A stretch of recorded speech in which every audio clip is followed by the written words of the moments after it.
नमस्ते आप सभी को। कैसे हैं आप सब? आई होप आप सब अच्छे से होंगे, अपनी पढ़ाई भी अच्छे से कर रहे होंगे।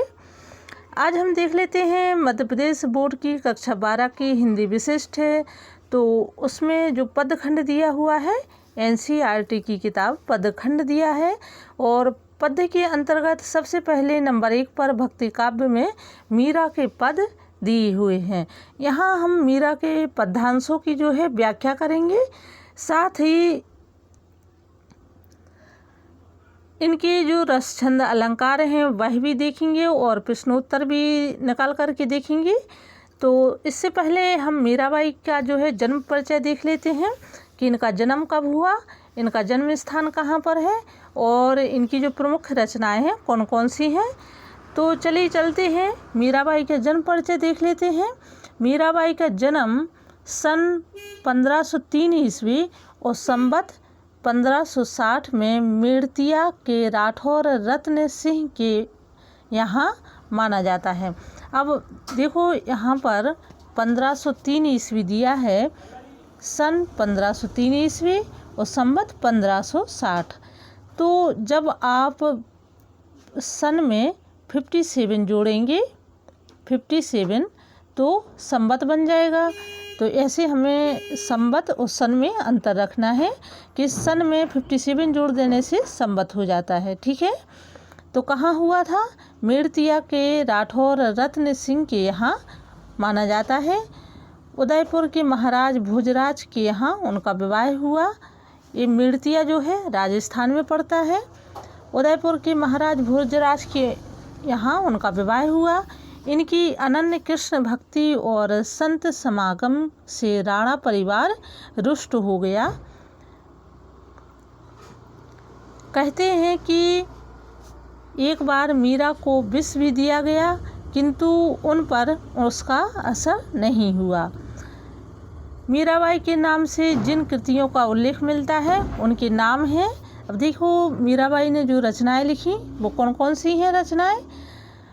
नरसिंह जी को माहेरो एक रचना, दूसरी है गीत गोविंद की टीका, तीसरी है राग गोविंद, चौथी है सोरठ के पद, पांचवी है मीराबाई मलार और छठवीं है गरबा गीत, सातवीं है राग बिहाग और आठवीं फुटकर पद। भौतिक जीवन से निराश मीरा की एकांत निष्ठा गिरधर गोपाल में केंद्रित है। मेरे तो गिरधर गोपाल दूसरे न कोई कहकर मीरा ने कृष्ण के प्रति अपने समर्पण भाव को व्यक्त किया है। भक्ति का यह एक लक्षण है। मीरा के पदों के वाचन और गायन से संकेत मिलता है कि मीरा की भक्ति भावना अंतःकरण से स्फूर्त है। उन्होंने मुक्त भाव से सभी भक्ति संप्रदायों से प्रभाव ग्रहण किया है। उनकी रचनाओं में माधुर्य समन्वित है। देखिए, माधुर्य का मतलब होता है मीठापन, दाम्पत्य समर्पित दाम्पत्य भाव, यानी कि जो है मीराबाई और कृष्ण भगवान के मीठे भाव समर्पित हैं। मीरा का विरह पक्ष साहित्य की दृष्टि से मार्मिक है। उनके आराध्य तो सगुण साकार श्री कृष्ण हैं। उनके अधिकांश पद राजस्थानी भाषा में लिखे हैं, साथ ही ब्रज भाषा, गुजराती और खड़ी बोली प्रभावित है। अब देखो यहाँ भी हमें ये चीज़ याद रखनी है कि उनका जो विरह पक्ष है वो कैसा है? मार्मिक है। मार्मिक का मतलब होता है अंदर तक हम उसको समझ सकते हैं, यानी कि जब वो अपना दुख का पक्ष रखती हैं तो कहीं ना कहीं हमारे अंदर तक वह समाहित हो जाता है। हम उसको समझ पाते हैं कि मीरा को कृष्ण के प्रति लगन कितनी अधिक है। उनकी जो भाषा है वो हमें याद रखनी है, राजस्थानी भाषा है। राजस्थानी भाषा में ही कहीं ना कहीं ब्रज भाषा, गुजराती और खड़ी बोली के कहीं कहीं शब्द मिलते हैं। क्यों मिलते हैं? क्योंकि मीराबाई जो है कई जो है धार्मिक स्थानों पर और साधु संतों के साथ मिलती जुलती रही, इसलिए कई भाषाओं का मेल जोल है। उन्होंने प्रायः मात्रिक छंदों का ही प्रयोग किया है। उनकी भक्ति में दैन्य तथा मधुर भाव की प्रधानता है। देखो, उनकी जो छंद है वो मात्रिक छंद का प्रयोग किया है। भक्ति दैन्य तथा माधुर्य है। दैन्य का मतलब होता है कि भगवान कृष्ण के प्रति, कृष्ण से वो कुछ मांग रही हैं, दया के भाव से मांग रही हैं। दैन्य का मतलब है दया, दीनता या दुख। माधुर्य का मतलब है मीठा, यानी कि वो भगवान कृष्ण से बड़े प्रेम पूर्वक, बड़े ही दीन भाव से, दुखी भाव से कुछ मांग रही हैं। वो कृष्ण का प्रेम ही मांग रही थी। तो मीरा के पद गेय हैं। गेय का मतलब होता है गाने लायक। इनमें विभिन्न अलंकारों की छटा देखने को मिलती है। हमें मीरा के पदों में कई अलंकार देखने को मिलते हैं। भक्ति काल के स्वर्ण युग में मीरा के भक्ति भाव से संपन्न पद आज भी अलग अलग ही जगमगाते दिखाई देते हैं। अब यहाँ मीराबाई का जो है जन्म परिचय हो गया, और अब हम इनकी जो है पद्य देखेंगे और उनका हिंदी में अर्थ भी निकालेंगे। अब यहाँ पर देखो, सबसे पहला नंबर 1 पहला पद्यांश है। बाल्हा में बैरागढ़ होंगी हो, जो भेष म्हारो साहिब रीझे, सोई सोई भेष धरूंगी हो। शील संतोष धरूं घट भीतर, समता पकड़ रहूंगी हो। जाको नाम निर्जड़ कहिए, ताको ध्यान धरूंगी हो। गुरु ज्ञान रंगू तन कपड़ा, मन मुद्रा पैरूंगी हो। प्रेम प्रीत सुहरि गुण गाऊं, चरणन लिपट रहूंगी हो। यातन की मैं करूं की गिरी, रसना नाम रटूंगी हो। मीरा कहे प्रभु गिरधर नांगर, साधा संग रहूंगी हो। अब हमें इसका भावार्थ देखना है। तो सबसे पहले हम क्या करेंगे, इसका संदर्भ लिखेंगे। संदर्भ में क्या लिखेंगे, प्रस्तुत पद्यांश। देखो, ये जो है, जो हम गा कर के पढ़ते हैं, और जैसे ये दिया गया है, होंगी हो, धरूंगी हो, रहूंगी हो, ये कैसे हैं, ये एक ही शैली में दिए हैं, एक से शब्द दिए हैं, और इसको हम गा कर के पढ़ते हैं तो उसको पद्य बोलते। और जिसे हम सीधे सीधे पढ़ते हैं कि मीराबाई कहती हैं कि हे स्वामी मैं बैरागन होकर, तो ये क्या है, जैसे हम जो सीधी बात करते हैं तो वह गद्य है, और जिसे हम गा कर के लय रस छंद लय के साथ गाते हैं उसे पद्य कहते हैं। ठीक है, तो ये जो मीराबाई के हैं ये क्या है, पद्यांश हैं।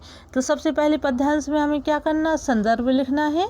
संदर्भ में क्या लिखेंगे, प्रस्तुत पद्यांश हमारी पाठ्य पुस्तक भक्ति काव्य के शीर्षक मीरा के पद से अवतरित है या मीरा के पद से ली गई है, और इन पद्यांशों की रचयिता मीराबाई है। ये हमें संदर्भ में लिखना है। प्रसंग में हम लिखेंगे, प्रस्तुत पद्यांश में कवित्री मीरा ने अपने आराध्य जो या स्वामी श्री कृष्ण को प्राप्त करने के लिए बैरागन होने, शील संतोष आदि गुणों को धारण करने तथा अपनी अनन्य भक्ति का जो यहाँ पर है उन्होंने वर्णन या उल्लेख किया है। ठीक है, तो संदर्भ में हमें क्या लिखना है कि हमारी यह पद्यांश हमारी पाठ्य पुस्तक से लिया गया, और किस लिए लिया गया, शीर्षक भक्ति काव्य से लिया गया, और ये मीरा के पद है, और इसकी रचयिता कौन है, मीराबाई है। ये हमें इतना संदर्भ में लिखना है। प्रसंग में वही लिखना है कि जो है पद्यांश में क्या दिया गया है। भगवान श्री कृष्ण को प्राप्त करने के लिए मीराबाई ने जो है सभी गुणों को धारण करने तथा अपनी अनन्य भक्ति या जो उनकी अपार भक्ति थी उसको प्रकट किया है इन पद्यांश के माध्यम से। ऐसे हमें लिखना है प्रसंग में। ठीक है, अब हम देख लेते हैं इसकी व्याख्या। तो मीराबाई कहती हैं कि हे स्वामी, मैं बैरागन सन्यासिन होकर संसार त्याग दूंगी। बाहला मैं बैरागिन होंगी हो, मैं बैरागिन हो जाऊंगी, बचपन से ही मैं बैरागिन हो गई। जो भेष म्हारो साहब रीझे, सुई सुई भेष धरूंगी हो। मीराबाई कहती हैं कि जो भेष जो है, जैसा जैसा रूप हमारे साहब यानी कि हमारे कृष्ण भगवान को पसंद आएगा। रीझे का मतलब उन्हें पसंद आना, उन्हें भाना, यानी कि जैसे उन्हें अच्छा लगेगा, सो मैं सुई सुई यानी कि वैसे ही मैं भेष धरूंगी, वैसे मैं अपना रूप धारण करूंगी। ठीक है। शील संतोष धरूं घट भीतर, समता पकड़ रहूंगी हो। अब देखो यहाँ पर शील का मतलब होता है शांत, संतोष यानी कि मन में कहीं ना कहीं जो भी हो, अपने मन को संतोष, धीरज धरूंगी। और घट के भीतर होता है मतलब अपने हृदय के भीतर सब लोगों के साथ समान व्यवहार करूंगी और सभी के साथ मिलजुल कर रहूंगी। जाको नाम निर्जन कहिए, ताको ध्यान धरूंगी हो। जिसका नाम निरंजन मतलब निर्जन का मतलब यहाँ बताया है, निर्जन का मतलब निरंजन या पवित्र, उसी प्रभु का ध्यान मैं हमेशा अपने हृदय में धारण करूंगी। जाको नाम निर्जन यानी निरंजन, जो पवित्र है, जो सर्वशक्तिमान है, उसी को ध्यान में रख कर के मैं अपना रूप धारण करूंगी। गुरु ज्ञान रंगू तन कपड़ा, मन मुद्रा पहरूंगी हो। प्रेम प्रीत सो हरि गुण गाऊं, चरणन लिपट रहूंगी हो। यहाँ पर उन्होंने मीराबाई ने कहा है कि मैं अपने शरीर रूपी वस्त्र को गुरु के ज्ञान रूपी रंग से रंग लूँगी और मन रूपी मुद्रिका यानी कि मन रूपी अंगूठी पहनूंगी। यहाँ पर मीराबाई कह रही हैं कि गुरु के ज्ञान रूपी रंग में अपने मन रूपी कपड़े को रंग लूँगी और अपने मन को जो है मन रूपी मुद्रिका या अंगूठी को पहनूंगी। मैं प्रेम से प्रभु के गुणों का वर्णन करूंगी और उन्हीं के चरणों में लिपट कर रहूंगी, अर्थात श्री कृष्ण के चरणों को, उनके चरणों में अपना आश्रय बना लूंगी। प्रेम प्रीति सु हरि गुण गाऊं, चरणन लिपट रहूंगी, यानी कि भगवान कृष्ण के प्रति प्रेम रूपी गाना गाऊंगी और उन्हीं के चरणों में रहूंगी। या तन की मैं करूँ कीगिरी, रसना नाम रटूंगी हो। मीरा कहे प्रभु गिरधर नागर, साधा संग रहूंगी हो। तो मीराबाई कह रही हैं कि मैं अपने इस शरीर को तंतुबद्ध बनाकर, अर्थात इस शरीर को भगवान का नाम रट करके, जप करके, कहीं ना कहीं बजाने वाला कोई यंत्र बना करके अपनी जीभ पर राम नाम रटती रहूँगी। मेरा शरीर और जीभ श्री कृष्ण के नाम लेने के काम ही आएंगे। मीराबाई कहती हैं कि मेरे तो प्रभु गिरधर गोपाल हैं, उन्हें प्रसन्न करने के लिए और उनका गुणगान करने के लिए साधुओं के साथ रहकर अपना जीवन सफल बनाऊंगी। मीरा कहे प्रभु गिरधर नागर, साधा संग रहूंगी। साधा यानी कि साधु और नागर, गिरधर नागर। देखो गिरधर मतलब भगवान कृष्ण, नागर का मतलब होता है कृष्ण भगवान का ही एक नाम है नागर।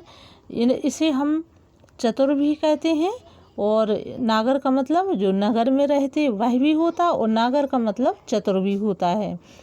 ठीक है। तो आज हम मीराबाई की पद जो है उसका पहला पद्यांश देखा। आप लोग इसको पढ़िए। तो कल हम दूसरा तीसरा जितने भी 4 पद्यांश है कल वीडियो में आप लोगों को बताएंगे और इसके हम प्रश्नोत्तर भी देखेंगे। तो तब तक के लिए धन्यवाद।